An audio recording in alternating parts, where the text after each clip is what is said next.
Alors bonjour Monsieur le Président, aujourd'hui 11 000 bacheliers et bachelières passent à cette heure-ci le concours d'accès à la fac de médecine de Fès. Si vous me permettez, j'ai des questions à vous poser. Primo, quelles sont les mesures déployées par l'USMBA de Fès pour que ce concours puisse se dérouler dans de bonnes conditions? Secondo, quel message pourriez-vous transmettre et aux candidats et à l'opinion publique? Merci.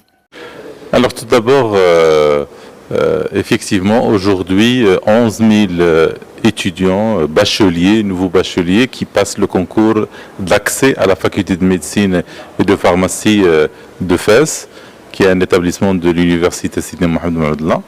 Alors il faut savoir que beaucoup de travail a été fait avant cette heure où je vous parle. Des heures, des jours de travail pour que le concours se passe dans de bonnes conditions. Pour ces 11 000 candidats, ils sont dans plusieurs établissements universitaires, ici dans la ville de Fès, mais aussi dans la ville de Meknès, dans la ville de Taza et dans la ville de Rachidia. Donc, ils sont répartis sur ces 4 grandes villes universitaires pour rapprocher, si j'ose dire, le concours à nos candidats et pour ne pas les fatiguer par des voyages entre les villes. Je remercie vivement tout d'abord Monsieur le doyen de la faculté de médecine pharmacie qui était le chef d'orchestre de tout ce concours. Bien entendu, au niveau de la présidence de l'université, on l'accompagne, on l'aide, c'est tout à fait normal, mais le gros de travail a été fait par l'équipe de Monsieur le doyen, Sidi Adil Ibrahimi, que je remercie vivement, et à travers lui, je remercie toutes les équipes de la faculté de médecine et de pharmacie. Concernant le concours d'accès aux études médicales pour l'année universitaire 2021-2022, alhamdoulilah, tout se passe très bien. Du point de vue organisation, nous sommes riches d'une très grande expérience, puisque le concours se déroule depuis l'ouverture de la faculté de médecine, ça veut dire 22 ans. Bien sûr, il était pendant 20 ans régional, mais depuis 2 ans national. Donc nous avons l'expérience de l'année dernière à l'échelle nationale. Donc la machine est huilée. Alhamdoulilah, l'équipe pédagogique et administrative est homogène, harmonieuse. Beaucoup d'établissements universitaires se sont impliqués aussi dans ce concours et je remercie aussi les doyens, tous les doyens de ces établissements. كلية العلوم القانونية والاقتصادية والاجتماعية بجامعة سيدي محمد بن عبد الله كانت مساهمة في عملية مباراة ولوج الطب بنصيب 2483 طالب. كلية الحقوق تم الاشتغال بها بالأمس على عمليات مرتبطة بالتدابير والتوجيه والسينياليتيك داخل الكلية لكي نيسر عملية ولوج هذه 2483 طالب. ووقفت شخصيا مع الطاقم الإداري والتربوي والبيداغوجي داخل كلية الحقوق مع زملائنا من كلية الطب على الولوج بشكل سلس للمدرجات من طرف التلاميذ. اليوم نهار الخميس كان الامتحان ديال الطب داز كلشي مزيان الحمد لله مزيان في المتناول. اللي راجع يلقى داكشي ساهل. كانت الاجواء مزيانه بزاف، التعامل ديال الاساتذه زوين، الكالم، ما كاين لا حالات غش لا حتى شي حاجه، كلشي كان مزيان والحمد لله. كان الفرد في المستوى، يعني اللي خدم غيقدر يجاوب، يقدر يجيب نقطه مزيانه ان شاء الله. نعم بالتاكيد التوقيت كافي، يعني كل كاستيون ما غاديش تعدى فيها 5 دقائق وغادي توصل. اون جينيرال لا كاستيون كتوصل حتى 3 مينوت 2 مينوت. Donc les élèves sont capables de gérer le temps. سيدي محمد عبد الله تتضمن تساوي الفرص، اي انه تندوزو في نفس الظروف، نتلاقى في نفس الوقت، نفس الامتحانات، ظروف جيده في 4 ديال الاماكن اللي تكدوز فيهم المباراه. قاموا بكل وسائل وقائيه واحترازيه، وتتمنوا ان تكون هناك شفافيه في هذا الميدان هذا، وان الطلبه ياخذوا الاستحقاقات ديالهم اللي تستحقوا لولوج هذا الكليه. اكيد انك كنتي كتدوزي كلشي جاب لي البورطابل، كلشي جاب لي البيسيات. لا ما كاين والو، بالعكس من حد الساعه والساعه اللي كتكون كونيكتي انتردي حتى هي.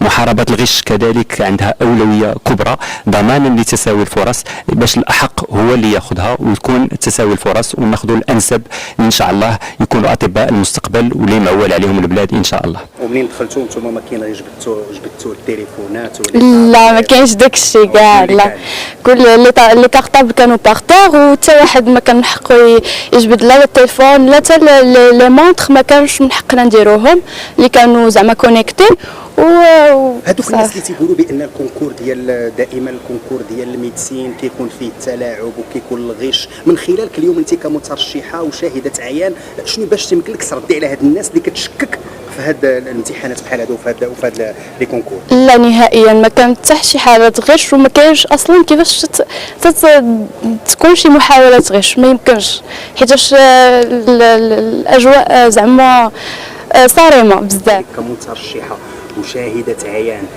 واش الاجواء اللي مرت فيها هذا الكونكور ديال لاكسي لا ميديسين واش كتحترم فيه جميع المواصفات ما كاينش الغش ما كاين والو؟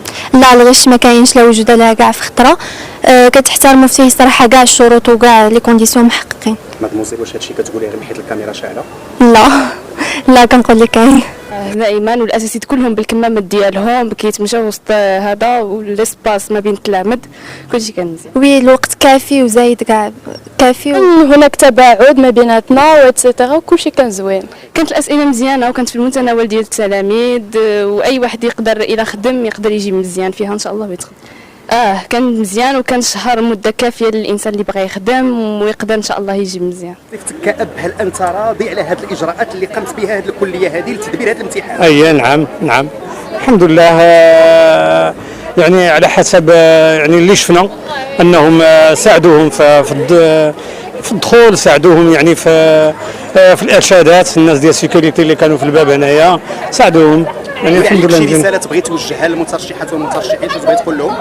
واش غنقول لهم المهم الاساس هو انهم يخدموا لي كونكور كاملين انهم يخدموا والكمال على الله سبحانه وتعالى يعني ماشي نهايه العالم الا ما جابوش هذا الكونكور هذا تقدر كاين مدارس اخرى كاين مدارس عليا اخرى كاين الانصام كاين الانساجي ان شاء الله غدا كاين بزاف الحمد لله يعني الا ما كانش هنا الله يدخلوا علينا بالخير يدخلوا على جميع المغاربه بالخير والله يبعد علينا هذا الوباء اللي كنعيشوه ونطلب من جميع المواطنين المغاربه انهم يحتاطوا من هذا الوباء باش يدوزوا واحد العيد يعني بخير وعلى خير. بالنسبه للطاقم ديال جامعه سيدي محمد بن عبد الله un message. Alors nous sommes bien entendu à la fin de l'année universitaire.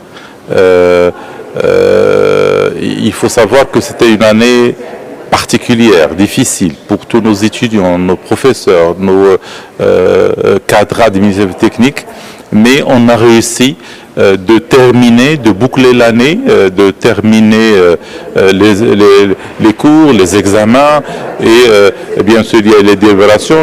J'ai commencé même à signer des diplômes pour les lauréats. Voilà, donc merci pour tout le travail qui a été fait cette année.